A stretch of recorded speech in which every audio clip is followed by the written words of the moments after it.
Welcome to this season of the Broadway Podcast, where here we give you a more real-time point of view of people who work, interact, and entertain here in Broadway, Nashville.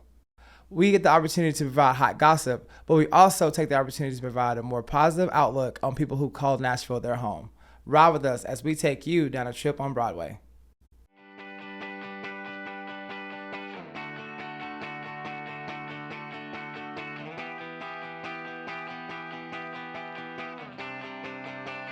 This is the life we choose, life we choose. And honestly, I wouldn't want it any other way. I've been doing just fine, alright now. This is the life we choose.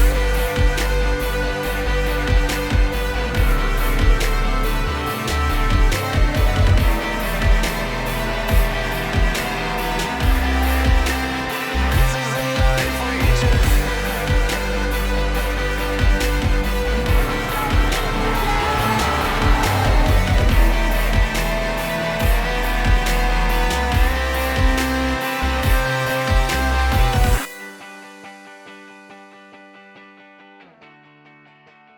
Well, Neil, honestly, I'm really happy that you're here. This is my first recording for season 2. I'm really, really excited to have you. Oh my God, I'm the first episode. I wouldn't say the first episode. You're the first recording I'm doing. And I'm really appreciative. So, a lot of people don't know, because last season I wasn't able to, really talk about why I'm doing this. Mm-hmm. But, I've gone through a lot of things in my life that's, transformed me into this person I am right now. So, for instance, I used to be, this, closeted gay dude that played basketball and, just a lot of different things. I wasn't really comfortable with myself. And then I started kind of evolving over time with being comfortable in my own skin. And I feel like when I was talking to you about earlier, just dating, stuff like that, I feel like that's a comfort thing. You have to be comfortable. You're young, you're around a bunch of people that are way older than you are.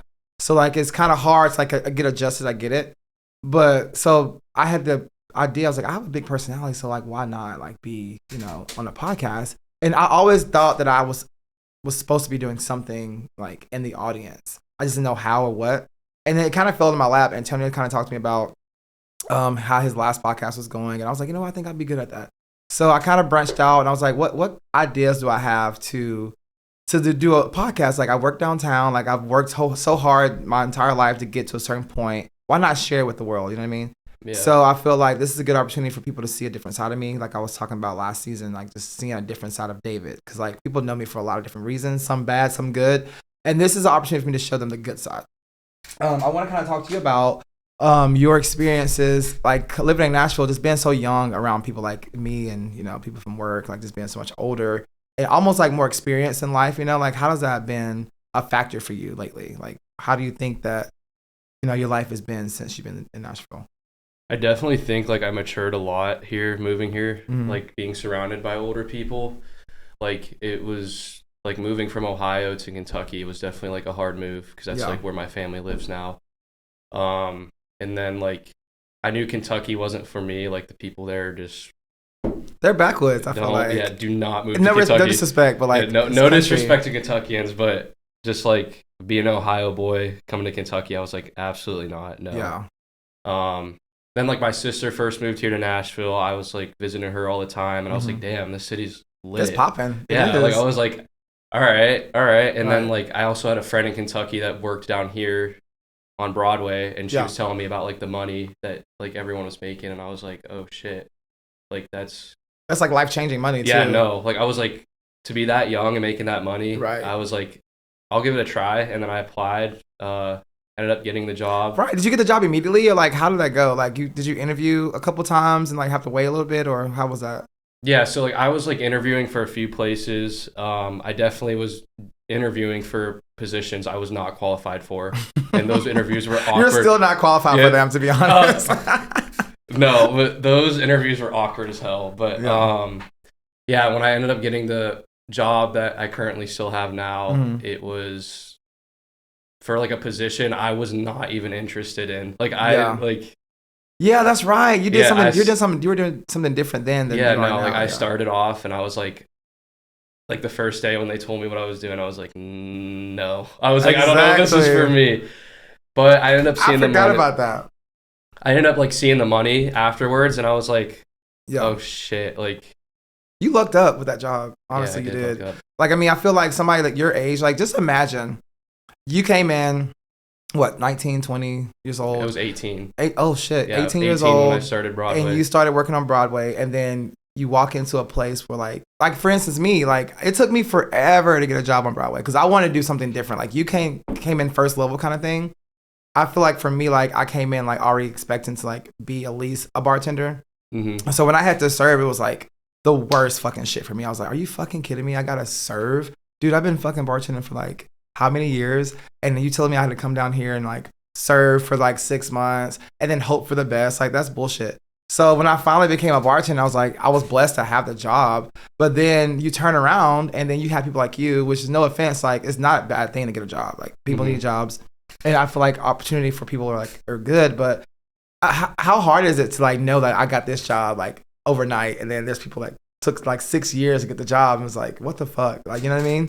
Like, how does that make you feel? Because they make you feel bad about it too. Like, especially when we work at, they're like, how is so-and-so bartending already on the weekends and da-da-da-da. Like, I've been here for so-and-so many years. It's like, well, like, sorry. Like, you know, like, they like me. You know, I fit the vibe or whatever. But now you're serving, right? Mm-hmm. So how has that been, like, the transition over to, like, you serving from, you know, doing other stuff? It's good. I definitely like it. But when I also did have another bartending job. Oh, that's right. And when I got into bartending, I realized how much more I loved it more than serving. But do you think that you want to bartend where you're at now, or are you going to try to do that? I do absolutely want to bartend. It's fun, man. It's fun. And I came to see you at Putt Shack too, because we don't work there, so I can talk about it. Yeah. But I came to see you there, and I mean, the vibe there is amazing. I love the place. But when I saw you working, I was like, he's actually pretty good. Like, you were doing good. You were slinging. Well, the thing about Putt Shack though was that it is all craft cocktails, all glassware. Yeah. And then, like, they also didn't anticipate how busy it was when they opened here. Yeah. Like, it was, like, I think we were, like, breaking, like, record numbers for the company. And they have locations everywhere for it.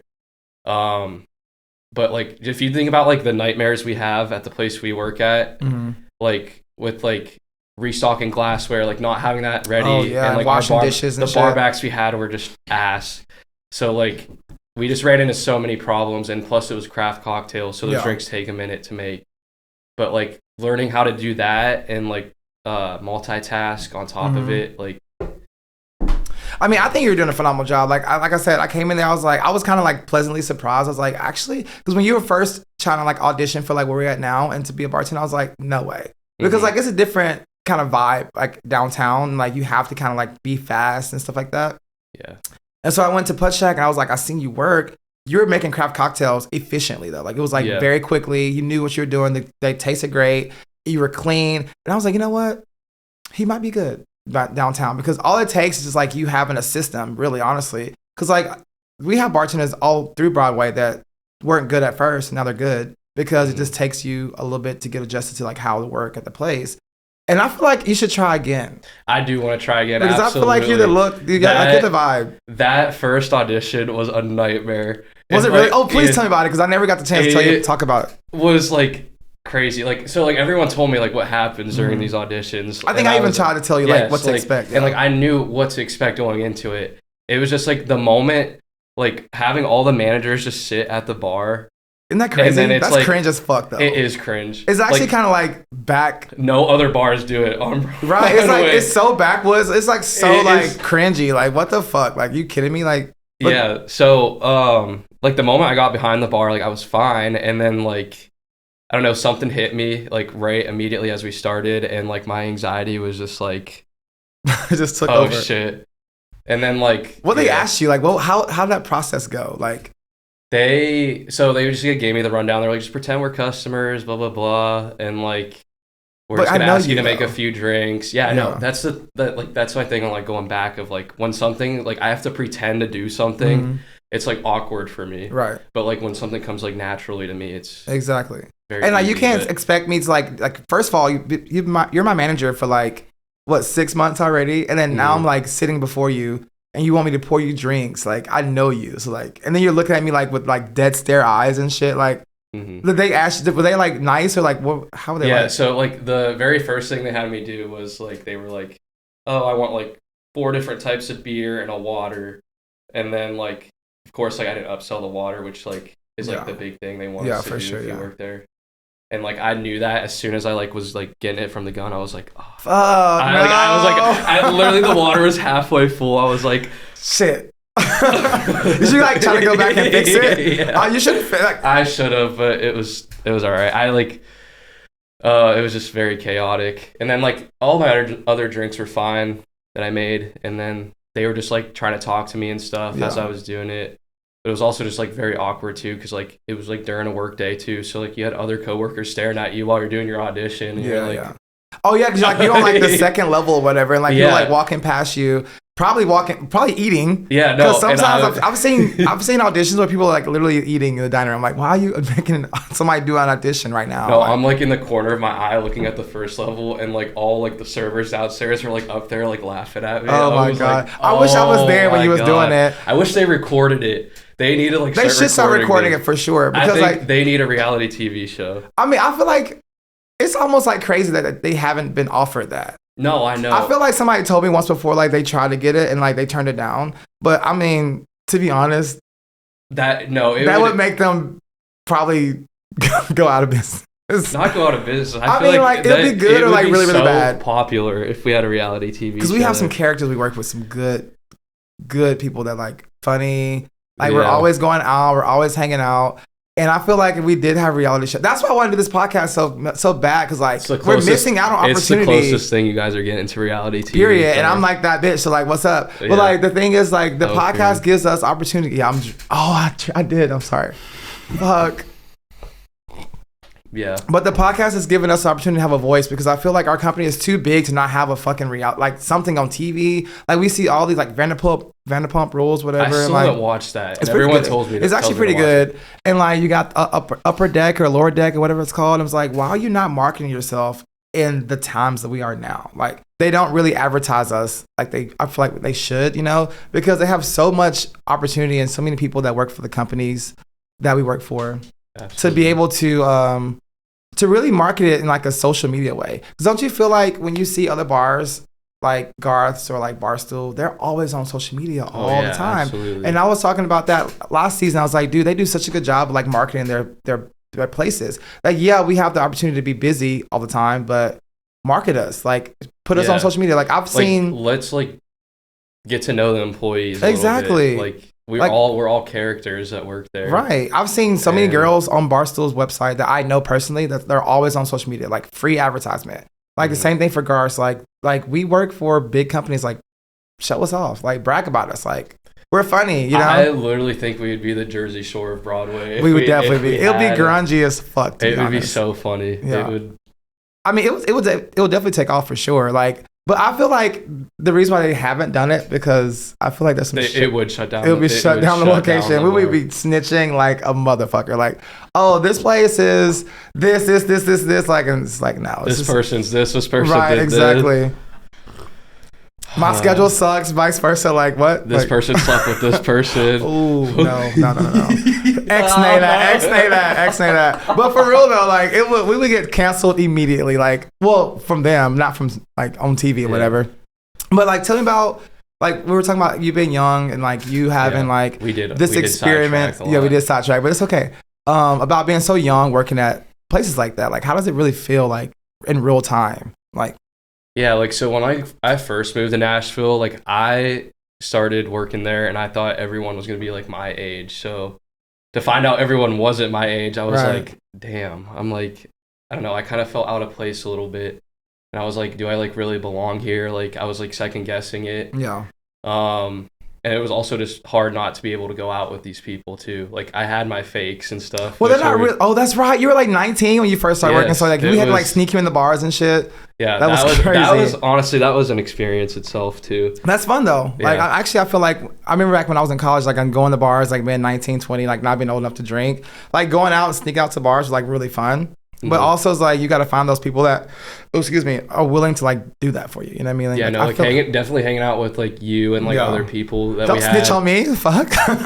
But, yeah, for real. Like, David, you know everyone. I know. I'm like, I got you. I was like, I need to go out with David. He knows all the bouncers and stuff. And, yeah, I was like, I'll get you in. Never carded me, so. Because I forgot, like, you were so young. Like, you've been there for like 3 years then, huh? Yeah. That's crazy. But yeah, it definitely matured me a lot. Like, I had to learn how to, like, grow up a little bit. Like, just being, like, very immature. Like, coming from, like, Ohio and then a college town in Kentucky. Yeah. Like, and then Nashville itself. I was like... I'm sure that's kind of intimidating, too. Especially when you think about Broadway, you think about people being young, right? Like, you would think in, like, in the perfect world, like, I work downtown Nashville, like, everybody's, like, between 21 to 30, maybe max. And you get down there, it's like a bunch of people that are like not that age. Like they're very old. They're I'm not gonna say they're very old, like they're older. There's still people that are like my age, but not many though. And you would think that it will be a lot of people, more people like that are like in their 20s. I mean, that's also coming back to like what we talked about, like getting the job on Broadway. Like I'm very blessed that I got that at such a young age. Oh, for like, sure, yeah. Like I talk to my friends that have like actual careers right now, and they're like, "Holy shit! Like you make more money than like what I do," and that's like also another like motivating factor to me to like just keep on going. Like yeah, for sure. I have like such a hustler mentality. I'm like more. Like it's almost like addiction. Almost like money is like it's bad. It's like a bad addiction. No, like I think it's like almost as bad as drugs because it's probably worse. Because, like, you can get it constantly, like, especially for us, like, we walk out with cold, hard cash. And then we come back to work the next day. If we decided to, like, spend $100 one night, it's like, that's fine. I work tomorrow. I can make, twice as much as I spent last night. It's very toxic. And then also, like, are you good with savings? I'm horrible with saving. No, absolutely not. Because when the money comes in so quick like that, I'm like, I have such a plethora of money. Like, how do I save it? Like, how do I go about saving my money? Like, it's so bad. So I felt like at first I was like, because I was like, I didn't even know what to do with that much money I was making. I was like, oh my God, like, I guess I'll like spend a little bit of it and then like see like what happens. And then I think like this past slow season that we had, I like got like too ahead of myself beforehand. I was like, all right, I'll just put on a credit card, whatever. Like it will like, we'll just make it back later. And you're bougie too, so you like expensive stuff. Yeah, and then slow season hit last year, and I was like, the reality check. Yeah, like 3 months of slow season is so terrible. Yeah, no, I'm actually kind of cringing thinking about it. Yeah. Like we're almost there. I need to get a second job. I need a second job or a sugar daddy. It's bad because like I mean like last year wasn't so bad because it was busier last year than it is this year. I guess because of the fact that like a lot of bars opened up this year. And then they always say election year and I don't know what the fuck that means, but they're like, oh, it's election year. That's why people aren't going out and spending money, which I mean, I guess.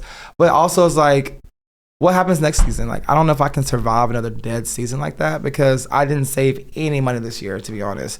And I've gone on trips galore. So like, I don't like, I'm also like living in like this la la land of like, I have all this money and I'm going to go on all these trips. And then I'm like, fuck, I got to go to work and it's almost November. Like, yeah. Ugh. I mean, we also have the ability to do that though, too. Like most people like with full-time jobs, like they can't get off, like we can get off or like they can't have flexible schedules.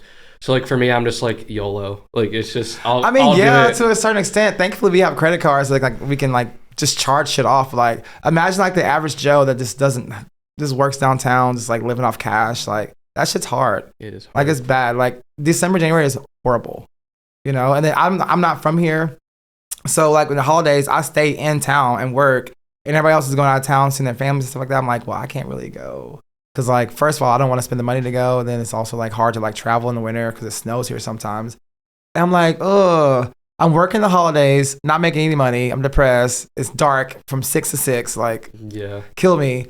But, I mean, you got to be able to save money, I guess, in this town. So what are your things that you do to save money, I feel like, for a young guy? Because you're bougie. You're bougie. So how do you save money? Like, what do you put? You put it like, I know people that have saves. I know people that do like the envelopes or whatever like that, or like the 30-day challenge shit or whatever. Yeah. So like my tactic now is that like I will like towards the end of the month I work for my rent and then immediately like the first thing for the next month I'll pay my rent off. Yeah. And then after that, like my next 2 weeks of work, I just focus on like I want to get like a certain amount to just pay for this much for credit cards, and then like the third week is just goes to my savings. So the first 2 weeks is for you. The last 2 weeks is for bills and shit. Yeah. And that makes sense. I mean, I kind of do the same thing. I think I do. So I tried so many different like versions of like saving. I did the envelope thing where you like put $1 or like you double up the dollars, whatever the fuck it was. And then I do now my first 2 months, my first 2 weeks, I put everything into my safe. I bought a safe. So I put everything in a safe. The last 2 weeks, I pay bills. And then my credit cards come out, you know, of course, at the end of the month. And I'm still like, even at 35, like I'm still struggling to like find a perfect system because like one, I'm single. Two, I make all this money and don't know what to do with it. And then I go on trips. I live this lifestyle that I'm accustomed to. So I was asking because like you're younger. So like I was just like trying to like, you know, bebop off of that because I'm like, I don't save money at all. Like I go out. I'm definitely right there with you. And it's like if I put up if I say for instance I save $1,000, I feel like I'm rich. I'm like, all right, I'm gonna go out tonight. I can spend $300. I'm gonna, you know, drink a little bit and like have dinner. And then next thing you know, I'm fucking broke again. Well, like that was like my mindset yesterday. I was like, all right, I made $100. I'm gonna go out. Right. That's only what I'm spending. $50 is what I can spend. Yeah, no. That's such a bad idea to have. And then like you end up going out and you end up spending more, and you're like, you end up swiping your card. You gotta pull your card out. Like I gotta swipe my card because I went over my budget. Like it's so bad. It's so bad. So we were talking about, you're gonna be mad. We were talking about dating earlier. Have you have you started talking to anybody at all? Like at all? No. Is anybody on the radar? There was one person. Yes, there was one. There was one person on the radar. I remember that. But this person moved. I guess. We're talking about the same person? Yeah. Yeah. Okay, so I'm not gonna go into detail. I know you get kind of embarrassed, but like, how do you go about? Okay, so say for instance, like you're working downtown. You're like 21 now, 22. And how's it work for you? Like actually meeting people. Like, how do you go about doing that? I mean, most of the people that I've met are just like through friends. So like, I mean, that's how I established most of my relationships are through friends. So, which is almost kind of like good and bad because like it's comfortable. Like you can meet somebody through somebody, so you know that that person is decent, I guess. But also it's like if something was to like mess up, then it kind of like fucks up both relationships. But have you even like ventured off into that level? I mean, no. Like I just felt like, I don't know. Like I just don't hang around people that. Yeah. It's also kind of hard to find people too downtown, I feel like. Like coming back to what I was saying earlier, that everyone's just older than you. Like that's they true, like look at you as like such a baby, and it's like I don't want to be looked at like that. Right. Like, and then you're left to go downtown, just like hang out and just like fuck off and like go get drunk because like there's nobody like in the pool for you to talk to. And it's almost kind of crazy that you think that we live in Nashville and like everybody's like so much older. Because like I go to like New York and like there's like people like from all areas, all ages. You come to Nashville and you hang out in Nashville. It's like either you're a tourist or you're like older, like in your 30s, married kids, or like just a fuck boy or a fuck girl. You know, like it's almost kind of like cringy a little bit, Nashville. So like I was talking to Alexis last season and she was like, yeah, I don't know if I'm going to stay here because like if I meet somebody, and I understand that because like it's so hard to meet people in Nashville because everybody has this mindset of just being here and just like being a different person and then going back home. I know. And then leave us with the scraps. Like what the fuck is that about? So it's hard. Like we don't really have options. Yeah, I definitely thought about like leaving Nashville because it's not. We just had a friend leave. I know. Yeah, I know. It's sad. I mean, people like, I feel like you absorb, I think Nashville's a sponge. You just come here, soak up all the water, and just leave. Because there's nothing else for you to do. Like, when you really break it down, you have bars, and then you have bars. There's nothing else here. And like there's especially for us, we work at the bar. Right. So and then we go out tiring. to the bars after. Exactly. We all live by bars. It's just you live right down the street from the bars. Yeah. And I can like walk too if I wanted to. Continuous cycle of like just of toxic. Yeah. And I don't know. For me, like I feel like Nashville's the type of city where you just get like 2 or 3 years out of it, and then you go. You go. I've been here for 10 years, dude. That's crazy. It's really crazy. Well, I mean, I was here like 5 years and COVID hit, and I went back to Alabama for a little bit. But I came right back because I like Nashville. And also, like, you came right into Nashville working downtown. It took me 4 years to work downtown. So I didn't get the full experience. Like, you're getting, like, a head start experience than I did. So, like, I was, like, working, like, around the city. And then I eventually made my way to Nashville downtown, where you walked right into Nashville and worked downtown. So I'm just absorbing the good stuff now. So in my mind, I'm like, I've only been here for 5 years because, like, I'm working downtown finally. I'm finally working, making good money. You've been doing that since you got here. So, I mean, I don't know the next chapter for me. I feel like I might want to move. I was thinking about the beach because the beach sounds fun for sure. I mean, I was supposed to move to with that friend that we were talking about earlier. I know. And that just, like, to me, like, it wasn't the right time. Like, I still talk to him. I'm like, I definitely might like be coming in the future, like a couple months. Well, if it doesn't make sense, it doesn't make sense. You know, like when you're, it's also scary to not make the money we make. Because, you know, when we move out of the city, we're not making that money anymore. Yeah. You know? And so, like, for me, I was like, because when my friend Stanley moved to New York, I was like, I want to move to New York too. And then I was like, I don't know if I can handle not being able to make the money I make living in a city like that. Yeah. Plus, Nashville is like relatively, like, I'm not saying it's like cheap, but like if you compare it to like cities like New York, Miami, Vegas, it's cheap. It's like, yeah. And I want to move to like New York, Vegas, Miami. Yeah. So it's like, it's really hard to like be like, all right, I'm okay with like making half the money I make now and then having to still pay the same kind of rent. You know what I mean? Like, it's difficult. So like, it has to make sense. And then we live this lifestyle here, so we can't make money when we can't save money because we're going out all the time. And then we're put in situations like, do I want to move to New York and make less, but I haven't saved any money? Like, it's just, yeah, that was like the problem with me too. I was like, I'm like so like, I don't have any money really saved up right now, and like I don't have a job lined up down there, so it's like, I mean, you could have got a job though. I could have, yeah, but anyways, let's talk about the photography stuff. So like, I wanted you to do my photography for my social media because I feel like I was saying, I think it was Ralphie I was talking about, like, you have to be like constantly on social media. You have to always be like on people's like feeds and stuff. And so you're doing photography now, you know. I feel like you do a really good job at it too. So what's that like for you? Like, what made you like tap into that? Yeah, so like, I mean, I always like did photography growing up. Like, I would always like take pictures on my phone, like do edits and stuff. And then like, I also had a drone too, like growing up in Ohio, and like. You had a drone? Mm-hmm.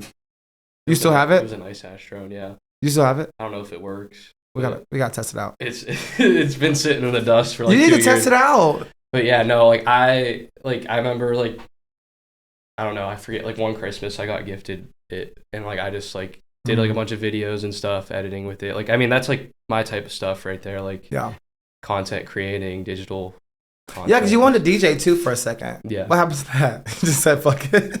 DJing's hard. I mean, you didn't even try it. You didn't even try it. It's not hard. I always explain this to people, but it's more so like, it's a lot of computer work. It's mostly engineering, basically. Yes, it's engineering. You have to like, it's just basically producing your own music. Yeah. It's like, so it sounded fine, but he was like, all right. Yeah. Next. I mean, it's also a lot of time too, but but like, no, like when you're actually like up there, like doing like the mixes and stuff, it's probably only like 20% of what you're hearing. Like the rest of it's all computer work beforehand. Basically, you're just a performer. You're like an engineer. But yeah. Like the people that we work with. Mm-hmm. So you do photography now. I like the photos you did, like, I think it was like 2 weeks ago. With one of our other friends. It popped off. So I was like, oh, okay, he's good at that. So like, because when you live in Nashville, I feel like Nashville's a city of like dreams, I guess you can say. Like, people come here for music. People come here for what? I think even acting sometimes, like, or whatever. So like, you think that like you moving to Nashville kind of triggered your like aspirations of doing stuff like photography, like. Oh yeah, you know what absolutely. I mean? Like, I know like moving to Nashville too, I was like, it like just completely switched my mind. I was like, I want to, like, I had this picture of a lifestyle I wanted to live in my head, like growing up. And when I like made that jump from Kentucky to Nashville, I was like, I'll do whatever it takes to get there. And like, that's a good mentality to have. I made it happen. Like, it's almost like you have to live in delusion for a little bit. I mean, like, that's part of it. That is a part of it. You have to be delusional. Delulu as fuck. Like, you have to like make you have to already act like exactly. You have like this. Right. And like, it's called manifesting. It is. I believe it. I believe that to the 1,000%. Absolutely. Like, you have to manifest. Like, you have to pretend like it already exists. For sure. But that's what this podcast is like. I'm like, this is already, like, in my mind, my podcast is already famous. I'm already on billboards and shit, because like you have to put yourself in that, you know, that mindset, and all the outside noise doesn't matter. I feel like when you have a dream and you have something you want to do, you want people to reach out and like and see what you got going on, because people always put us in this bubble. They meet us. They put us in this like bubble of like, oh, this is the person that does this. This is David who goes out and drinks. This is David who does this. But this is also David who has a podcast. This is also David who plays basketball like in his previous life. Like, you have to put yourself in situations to be successful, and every outside noise doesn't matter. So like, just because you wanted to do DJ and it didn't work out, so what? Like, you got photography. You're always on the the grind of being successful. I feel like the biggest people who are successful put themselves around people who are successful, or at least trying to be successful, right? Because I think I was like listening to Steve Harvey, because he's like one of my favorite people to listen to it in the mornings. And he's like, in order to be a millionaire, you have to surround yourself with millionaires. Because how are you going to know how to be a millionaire around people that don't make the money that millionaires make? It's stupid. So I feel like in your world and in my world, like us doing these things and having these conversations and living our dreams out loud matters. And the people that stick to that, stick to that. The ones who don't. They weren't meant for you. Yeah. So I'm really proud of you for being able to come to a city like this that's very intimidating and then take it to what it is and make it your own. I'm really proud of you for that. And thank you for coming to my show too, because I get to see a different side of Neil that I don't get to see because I'm always fucking with you like as a little brother. But I really appreciate it, man. And hopefully the photography works out and whatever else works out for you. I'm always going to be there for you. So I appreciate it. And thank you. And cheers. You got me drunk now. This is the life we choose. Life we choose. And honestly, I wouldn't